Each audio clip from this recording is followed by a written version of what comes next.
المشاهدون الأكارم، طبتم وطابت أوقاتكم أينما كنتم بكل خير. نشرة الأخبار نقدمها لكم من الفضائية الإريترية، نسهلها كالعادة بأهم وأبرز العناوين.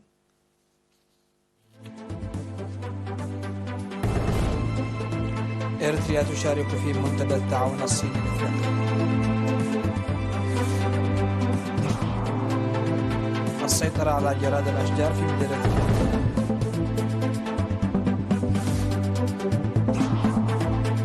إزالة ورم يزن 18 كيلوغرام من رحم امرأة في مستشفى روتا. غوتيريش يندد بانتهاكات القانون الدولي وقصف إسرائيلي مكثف على غزة وسوريا. قصف جديد على قاعدة أمريكية بالعراق.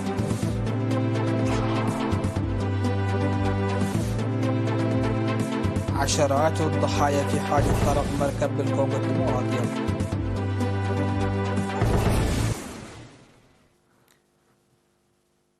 أهلا بكم إلى تفاصيل النشرة. شارك وفد إريتريا برئاسة المدير العام لقسم البحوث والإعلام في وزارة الشؤون الخارجية السفير نجاسي سنغال في منتدى الخبراء للتعاون الصيني الإفريقي السادس عشر الذي التأم في بكين الصينية يومي 23 و24 من أكتوبر.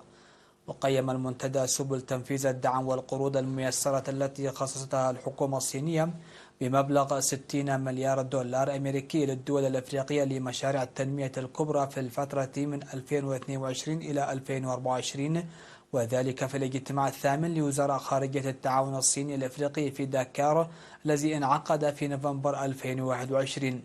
وقرر المنتدى بالإجماع عقد قمة قادة التعاون الصيني الأفريقي في بكين العام المقبل. وقد صادق منتدى خبراء التعاون الصيني الأفريقي بعد مناقشات متعمقة حول الوثائق المقدمة على مسودة ملخص مؤتمر خبراء التعاون الصيني الأفريقي السادس عشر. وقدم ممثلو المؤسسات المالية الكبرى في الصين في المناسبة عرضا شاملا عن عملها وتعاونها مع إفريقيا. وحضر المؤتمر ممثلون عن 53 دولة إفريقية. أعلن مكتب وزارة الزراعة في مديرية ابن حيلي بالإقليم الجنوبي السيطرة على جراد الأشجار الذي ظهر يوم 19 من أكتوبر في مساحة 20 هكتار بضاحيتي عدي يقينة وميلحام، وذلك بتضافر جهود خبراء الزراعة والشعب وقوات الدفاع. وأوضح خبير وقاية النباتات في المديرية السيد بنيام عند برهان بأن عمليات الرش والمعلومات السريعة من إدارات الضواحي ساعد كثيرا في أنشطة السيطرة، مشيدا بالتعاون والتفاني في العملية بأن الجراد الذي حط في الأشجار العالية والتخلص منه. من جانبه أوضح مسؤول مكتب الزراعة في المديرية السيد منقس طعمي أنه يتطلب توخي الحذر لأن جراد الأشجار الذي ظهر ينشط ليلا.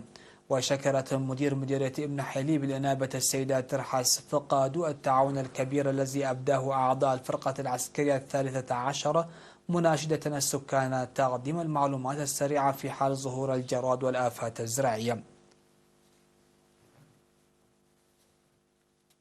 دشن قائد القيادة الوسطى العميد تخليك فلاي والمدير العام للإدارة والمالية في الإقليم الأوسط السيد تكي قلتا في 24 من أكتوبر دشنا سد عدي في مديرية قالا نفحي المشيد بارتفاع 14 مترا بتعاون إدارة الإقليم الأوسط وشركائها.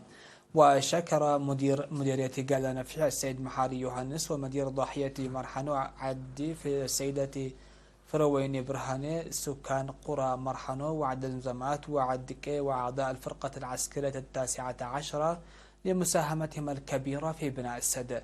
وأوضح مسؤول وحدة حماية التربة وحفظ المياه في الإقليم الأوسط المهندس مريم منغستو أن السد له قدرة حيز 100 ألف متر مكعب مياه، وخزن حاليا حوالي 40% من قدرة استيعابه، وسيسهم بالإضافة إلى ضمان توفير مياه الشرب والسقي في التنمية الزراعية. وقال المدير العام للإدارة والمالية في إدارة الإقليم الأوسط السيد تكي قالتا وقائد الفرقة العسكرية 19 المقدم برهان أوبا قرقيس إن حفظ المياه أساس كل برامج التنمية. وقدمت في المناسبة الشهادات التقديرية لجميع المشاركين في العمل هذا، وتقع منطقة عدقي مسافة 10 كيلومترات إلى الجنوب من أسمرة. نظم مكتب الزراعة في مديرية لوغو عنسبة سيمينارا تعريفيا للمزارعين بالزراعة دون التربة. وأوضح مسؤول المكتب السيد فرزون جبرولد في السيمينار الذي عقد في 26 من أكتوبر أن الهدف الأساسي من السيمينار هو رفع المزارعين إنتاجهم باستخدام كل الوسائل الزراعية الممكنة. وذكر ممثل فرع الثروة الحيوانية السيد سمعون أمانيل أن الزراعة الخالية من التربة تضمن إنتاج الأعلاف وتسهم في رفع إنتاج اللحوم والألبان والبيض. وشرح مسؤول وحدة تنمية المراعي واللحوم السيد كبروم تخل مريم الذي أشرف على السيمينار، شرح مميزات زراعة الأعلاف في الزراعة الخالية من التربة. وأكد المشاركون في السيمينار على العمل لتطبيق الزراعة الخالية من التربة ونقل المعرفة إلى الآخرين. وقال ممثل مدير مديرية لوغو عنسبة السيد إياس حيلة في ختام السيمينار إن إدخال الزراعة الخالية من التربة تساعد في توفير الأعلاف نظرا لأوضاع المراعي في المديرية.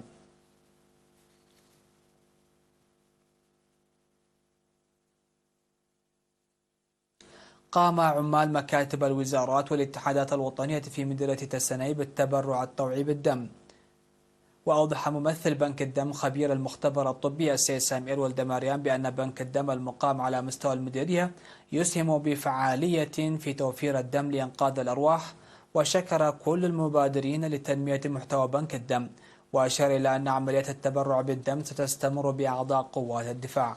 ودعا المتبرعون بالدم جميع المواطنين للمشاركة في هذا العمل النبيل والتخلص من النظرة الخاطئة في التبرع بالدم.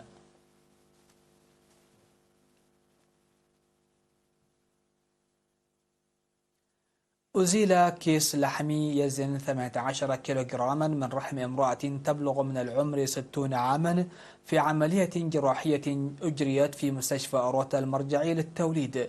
وقال إخصائي النساء والولادة الدكتور داوي السلقي الذي أجرى العملية إن العملية استمرت ساعتين، وتم نقل المادة المزالة إلى المختبر الوطني لإجراء الفحوصات المخبرية عليها. وأوضحت السيدة فاطمة علي من سكان هزمو التي أجريت لها العملية الجراحية أنها توجد في وضع مريح بعد إزالة الورم الذي عانت منه لأكثر من عامين. ودعا الدكتور داويت النساء في ستينيات العمر التوجه إلى أقرب مستشفى إذا أحست بالورم والانتفاخ والجفاف خارج إطار العمل. من جانبه أوضح مدير قسم التوليد في مستشفى أوروتا المرجعية الدكتور هبت سلاسي الزرزكي أن القسم يجري جميع أنواع الفحوصات المخبرية للأمراض المرتبطة بالرحم.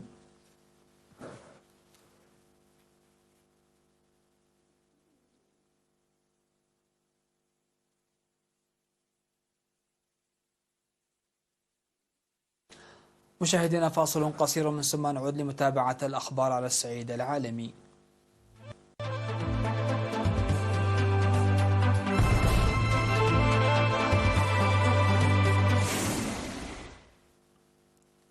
أهلا بكم. على الصعيد العالمي، ندد الأمين العام للأمم المتحدة أنطونيو غوتريش الثلاثاء بعد انتهاكات للقانون الدولي في غزة، ودعا إلى وقف إطلاق نار فوري في حين تواصل إسرائيل قصف القطاع ردا على هجمات حماس وسط انقسام حاد في مجلس الأمن الدولي. وعبرت إسرائيل عن غضبها إزاء نداء الأمين العام قبيل انعقاد مجلس الأمن، حيث ندد وزير الخارجية الفلسطيني بدوره بما اعتبره تقاعسا في جهود احتواء النزاع الذي أوقع آلاف القتلى في الجانبين غالبيتهم مدنيون. إلى ذلك قتل 8 جنود سوريين في قصف جوي إسرائيلي استهدف عدة نقاط عسكرية في محافظة درعا في جنوب البلاد، وفق ما نقل الإعلام الرسمي السوري عن مصدر عسكري. هذا وجاء في بيان صادر عن المكتب الإعلامي الحكومة حماس أن القصف الليلي الإسرائيلي تسبب بسقوط أكثر من 80 قتيلا ومئات الجرحى.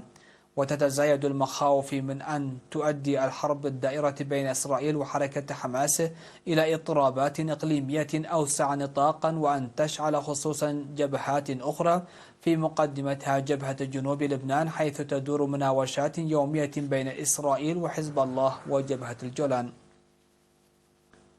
أعلنت وزارة الدفاع الأمريكية بنتاغون أن قواعد جيشها في العراق وسوريا تعرضت ل13 هجوما على الأقل الأسبوع الماضي بمسيرات وصواريخ. وقال المتحدث باسم البنتاغون العميد باتريك رايدر إن 10 هجمات استهدفت القوات الأمريكية في العراق و3 استهدفتها في سوريا.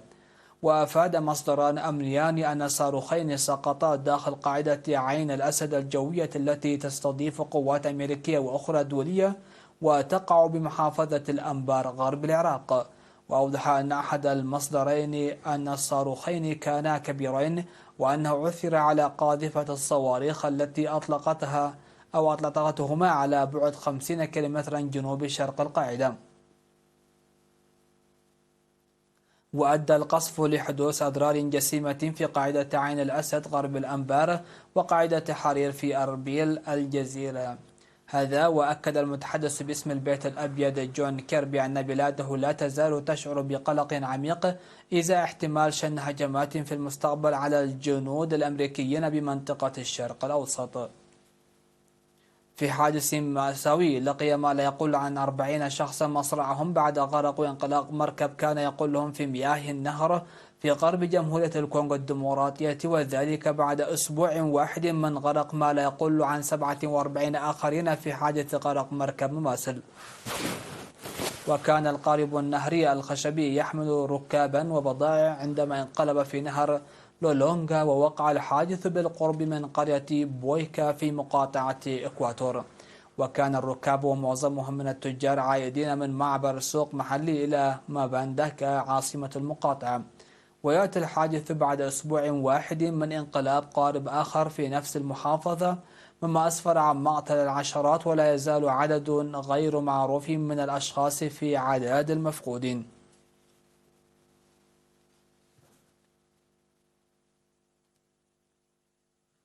بعد أن أصبحت عملاقة الشبكات الاجتماعية ميتا في مرمى العدالة، تعرضت من 40 ولاية أمريكية لدعاوى قضائية تتهم تطبيقاتها على فيسبوك وإنستغرام بالإضرار بالصحة العقلية والجسدية للشباب.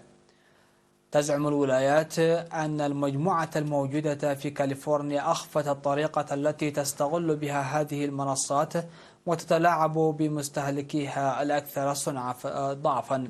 وبمثل هذا الإجراء القانوني تتويجا لتحقيقات أجريت على مدى عامين في أساليب المنصتين اللتين تعتبرهما سلطات إدمانية، تطالب الولايات المحاكم بإجبار ميتا على وضع حد لممارساتها وتطالب بدفع الغرامات. وهناك قضايا أخرى مرفوعة بشكل مشترك من قبل عدة الدول جارية ضد شركات التكنولوجيا الكبرى، وخاصة فيما يتعلق بمسائل الاحتكار.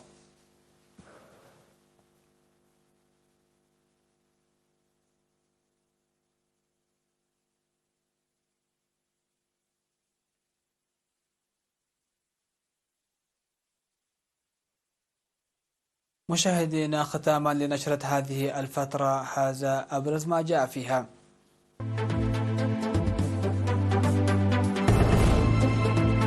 إريتريا تشارك في منتدى التعاون الصيني الأفريقي. السيطرة على جراد الأشجار في مديرية النعيلي.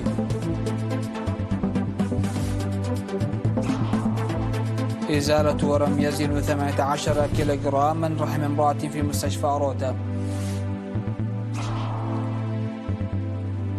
غوتيريش يندد بانتهاكات القانون الدولي وقصف إسرائيلي مكثف على غزة وسوريا. قصف جديد على قاعدة أمريكية بالعراق.